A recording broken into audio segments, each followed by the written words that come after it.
नमस्कार, आप देख रहे हैं रबजी लाइव और मैं हूं अभिषेक मिश्रा। देखिए, आज 29 मई की तारीख है और 31 मई राज्यसभा उम्मीदवारों के नामांकन की आखिरी तारीख है, माफ कीजिएगा। तो 31 मई आप वो मियाद है, आखिरी मियाद है जब राज्यसभा के उम्मीदवार अपना नामांकन दाखिल कर सकेंगे। बीजेपी ने भी नहीं और जेडीयू ने भी नहीं अपने उम्मीदवारों के नाम पर सस्पेंस खत्म किया है। बीजेपी ने अपने उम्मीदवारों के नाम का ऐलान नहीं किया है, इसकी ज़्यादा चर्चा नहीं है और ये कोई खबर भी नहीं है, खबरों में इसका जिक्र नहीं है। लेकिन बिहार की राजनीति को जिस सवाल ने गरमा रखा है कि जेडीयू कोटे से राज्यसभा कौन जा रहा है, क्या आरसीपी सिंह राज्यसभा जा रहे हैं या उनका पता साफ हो गया है। क्योंकि इसको लेकर जो सस्पेंस बना हुआ है, अगर वो सस्पेंस खत्म हुआ तो फिर बिहार की राजनीति में और भी कई चीजें देखने को मिल सकती हैं।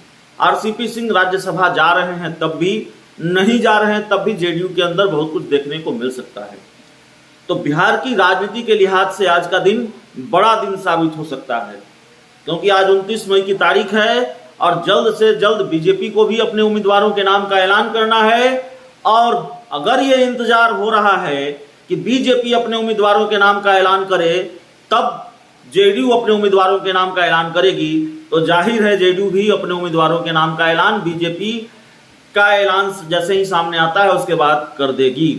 और बहुत वक्त बचा नहीं है, किसी भी हाल में 24 घंटों में तो इस बात से सस्पेंस क्लियर हो ही जाना है, या आज कम से कम देर रात तक सस्पेंस क्लियर हो जाना चाहिए कि आरसीपी सिंह राज्यसभा जा रहे हैं या नहीं जा रहे हैं। जो जानकारी हमने देखी है, हमें पता है, जो जानकारी हमें मिली है, हमने जिस तरीके से आरसीपी सिंह के कई नेताओं से, समर्थकों से बात की है, उनको भी इस बात का अंदेशा सता रहा है कि शायद आरसीपी सिंह अब नहीं जा रहे हैं। उनके अंदर भी अब मायूसी छाने लगी है और जाहिर तौर पर on the record, of the record कई समर्थकों से, कई नेताओं से बातचीत होती है, ऐसे कई नेताओं से बातचीत होती है जो आरसीपी सिंह के करीबी हैं। तो तस्वीर आधी साफ जरूर है कि शायद अब आरसीपी सिंह नहीं जा रहे हैं, लेकिन आरसीपी सिंह की जगह पर कौन जा रहा है? क्या मुख्यमंत्री नीतीश कुमार खुद जा रहे हैं? अगर मुख्यमंत्री नीतीश कुमार खुद जा रहे हैं तो फिर मामला उससे ज्यादा कहीं बड़ा है जिसके बारे में हम सोच रहे हैं, जिसका अंदाजा लगा रहे हैं।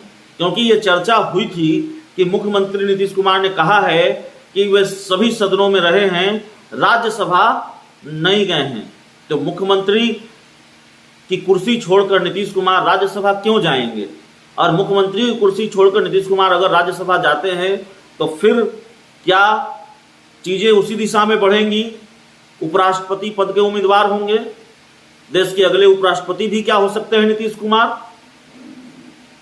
तो सवाल यह है कि नीतीश कुमार के मन में राज्यसभा जाने की इच्छा थी, तो क्या नीतीश कुमार ही राज्यसभा जा रहे हैं और इसलिए इस बात में इतनी पेचीदगी है या इस फैसले को लेकर इतनी देरी हो रही है? अमूमन जो होता है कि जब इतने बड़े फैसले लिए जाते हैं तो उसमें लंबे वक्त तक सस्पेंस बनाकर रखा जाता है, और यह तो मुख्यमंत्री नीतीश कुमार से जुड़ा हुआ फैसला है। तो सवाल यह है कि नीतीश कुमार क्या राज्यसभा जा रहे हैं, खुद ही जा रहे हैं, इसलिए इतना सस्पेंस है? और नीतीश कुमार अगर राज्यसभा जाते हैं तो आरसीपी सिंह के समर्थक ज्यादा बवाल भी नहीं काट पाएंगे। यह भी एक कारण लग रहा है कि लंबे वक्त तक सस्पेंस बनाकर रखा गया है। लेकिन क्या होना है, इसको लेकर भविष्यवाणी बहुत मुश्किल है। इसको लेकर किसी भी प्रकार का अंदाजा लगाना बड़ा मुश्किल है, क्योंकि नीतीश कुमार ने सारे राजनीतिक पंडितों को फेल कर दिया है, सारी राजनीतिक भविष्यवाणियां फेल हो गई हैं। घटनाक्रम बहुत तेजी से बदल रहा है। कई बार ये लगा कि नहीं, नीतीश कुमार आरसीपी सिंह को लेकर मान गए हैं।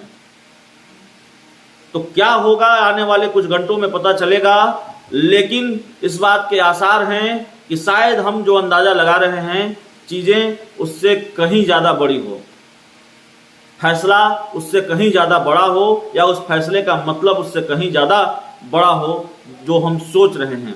तो इस रिपोर्ट में इतना ही, इस पूरी खबर में इतना ही। बहुत बहुत धन्यवाद।